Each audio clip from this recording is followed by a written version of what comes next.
Hey, how's it going? How's everybody doing? So I'm doing another edition of what I had started a little while ago of my collection, just trying to do it decade by decade rather than doing the whole thing at a time. Um, so far I've done TV stuff that was strictly television shows, 1950s, 1940s and 1950s, and from 1990 to current day.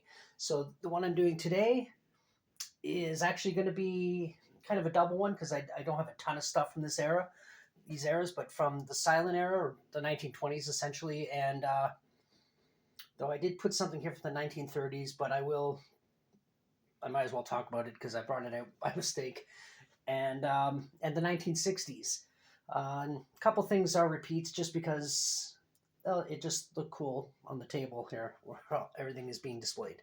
So anyway, let's get into this. And also, if you want to subscribe, help me get up to 1,000 subs, that would be outstanding. If you want to like and comment, do all that fun, exciting YouTube stuff, I would really like that too. I would appreciate it very much. Thank you so much in advance. So anyway, let's get into this. So we'll start off up here. This is the reason he's up here is because if I try and do it straight, he's on this weird hunch.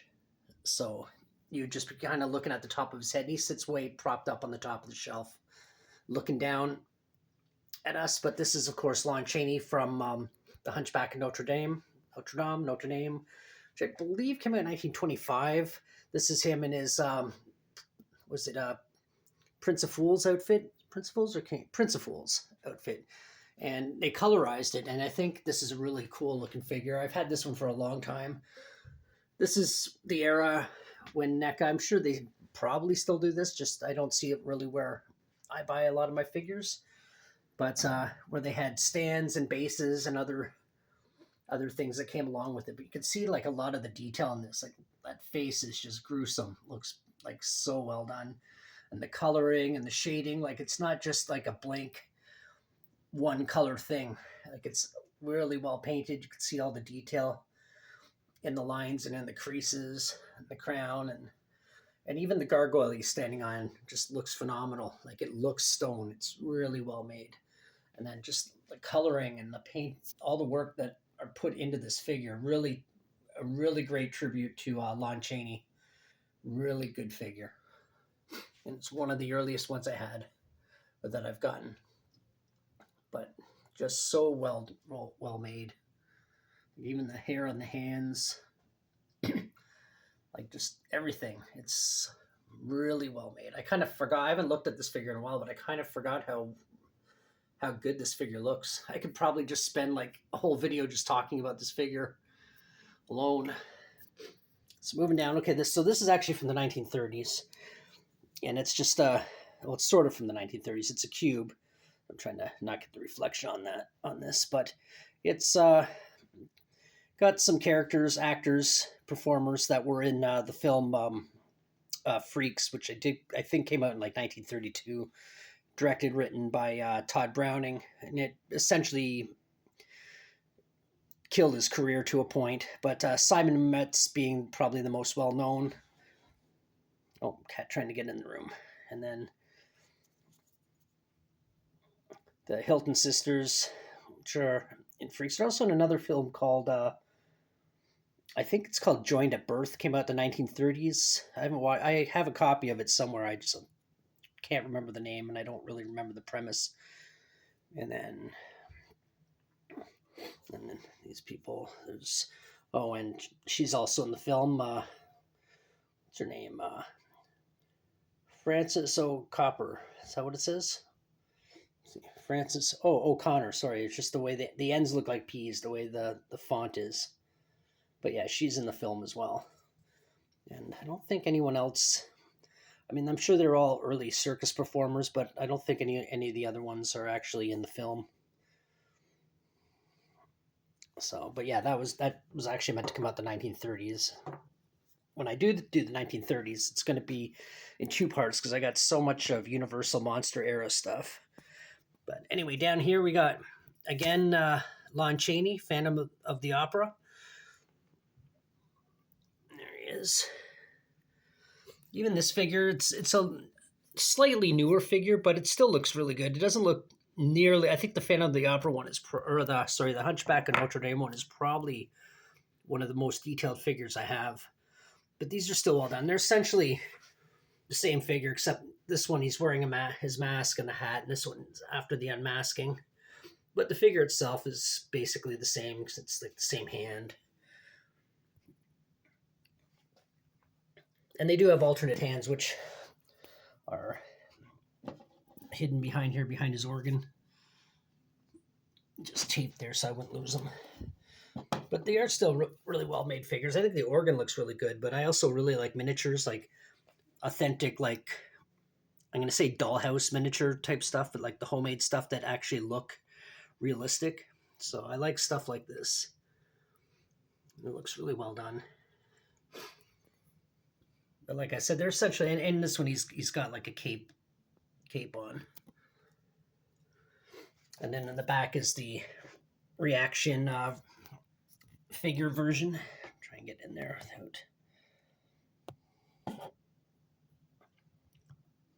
And then up here is the 12-inch Kenner version that came out in, I think, 1998.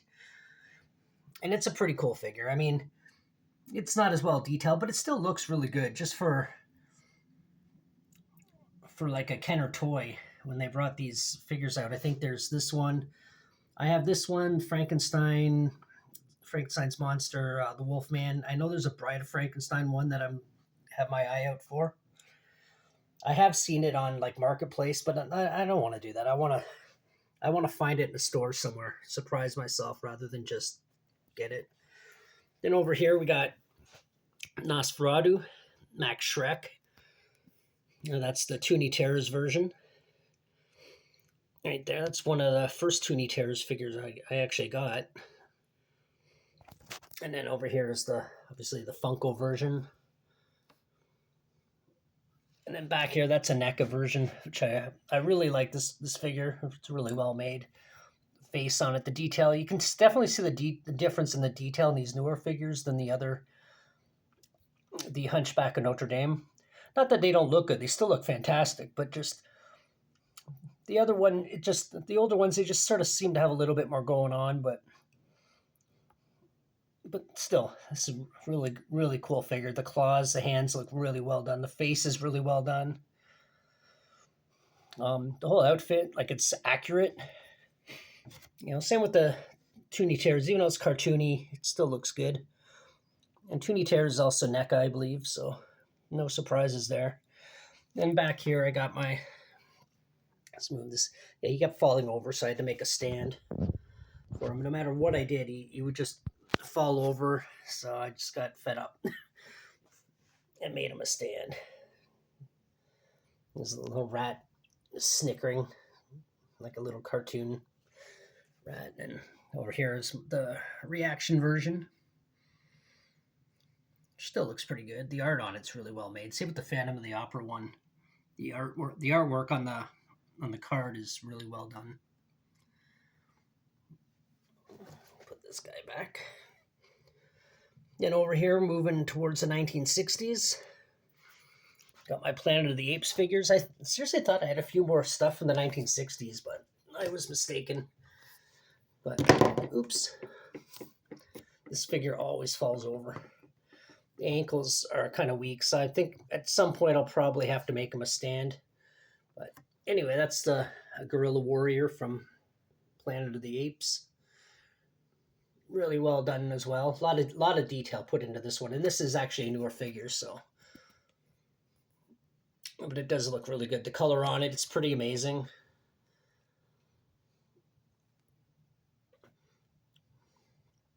Just the like small details, like in his pack or in his what's it called, a bandolier? Is that what they're called? His over the shoulder type. I don't know why I won't focus, but back. Yeah, that'll better. But yeah, this guy, he always falls over. And then here's General Ursus, the leader of the Gorilla Army from Planet of the Apes. Again, really well done. The helmet looks really good. And just the detail on the jacket, like look at the armor. looks so good. And the shoulders, the hands are pretty accurate. There is a gun that goes in that holster, but I took it out and put it somewhere for safekeeping because I know he's going to fall off the shelf at some point and it's going to be lost forever. But yeah, looks good. Well detailed. Like the face is just really well done. Like, you know, like on both these figures. Looks good. Then over here is Dr. Zaius. This was actually the first Planet of the Apes figure I ever got. Actually, no, that's not true. It's the second. It's the second. And even that looks really good. Like the detail on it's well done. Like just the feet is cane. The markings on his jacket, on his, I guess they're like lapels or whatever. I think. Yeah, I don't know. They go around to the back, just like to be accurate to the character. And then over here we got Cornelius and Ursa. Is that her name? I totally forgot her name. Ursa. She's the most recent. No, actually, no, that's not even true. These are the two most recent ones I got. But I didn't. It wasn't too long ago that I got her. I got him quite a while ago. I got Cornelius quite a while ago. Again, a lot of detail. I don't remember in the movie were they wearing green like boots that just covered their feet, that, or did they just not color them in properly?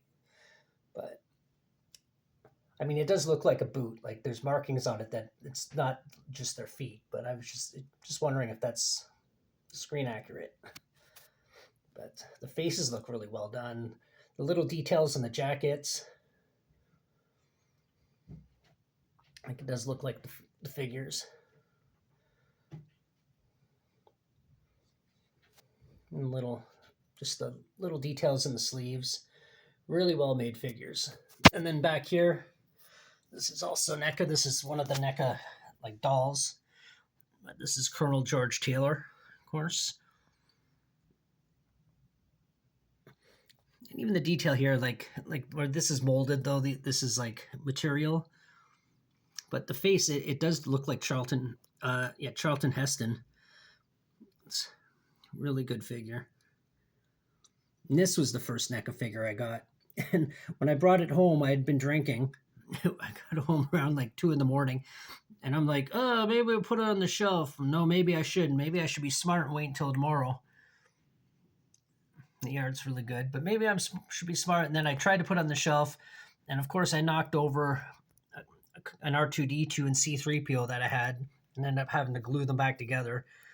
So, yeah. So I have a rule now. If I have been out, had a few beers, I'm not, don't put the stuff on the shelf. Just leave it until the next day. Just for that reason. And then over here, these were both featured in the TV show stuff. But Batmobile, this is pretty recent. I bought this not too long ago. I'm not going to go into a lot of detail about it because I've talked about it a couple times.